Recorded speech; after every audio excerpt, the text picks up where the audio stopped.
bali ito po ang aming store. So, bali ito po ang aming sublimation wall. And then, ito po ang aming bargain pillow.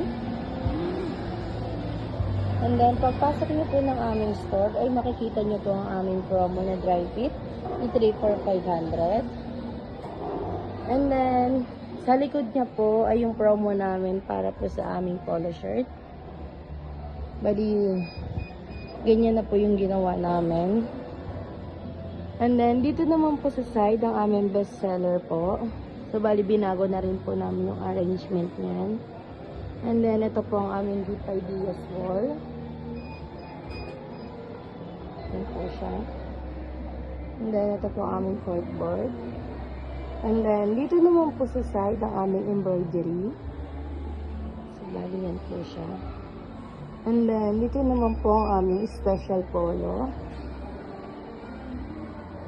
So, bali na bago na rin po namin siya. Then, yung signage po, isinaantay pa po namin. And then, ito po ang aming mga jacket.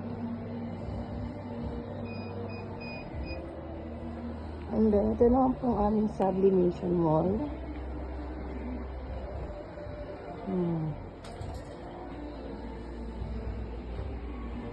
Then, ito po ang aming graphic area.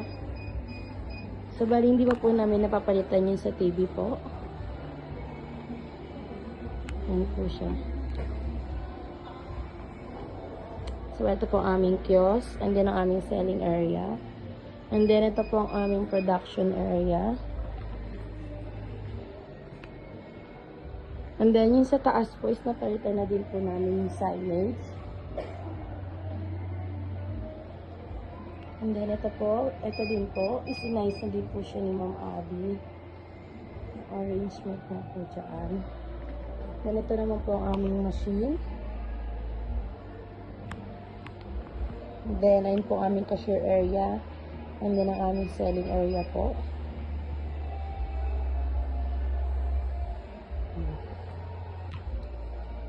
So, dito po ang aming mga pending po for production. And then, dito naman po ang aming stock room. So, bali ito po ang aming mga dry fit shirt. And then, ang aming mga CBC po.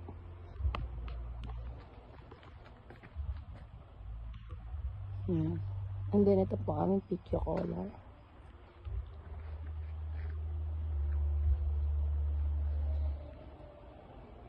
Bali, naantay na lang po namin yung iba po namin mga NSR para po mapuno na po namin itong mga lalagyanan namin. And then, ang kulang din po dito is yung mga pending sizes po. Pending label po para po sa mga sizes. And ito po. Ang mga jacket po sa taas. And then, ito din po pillow.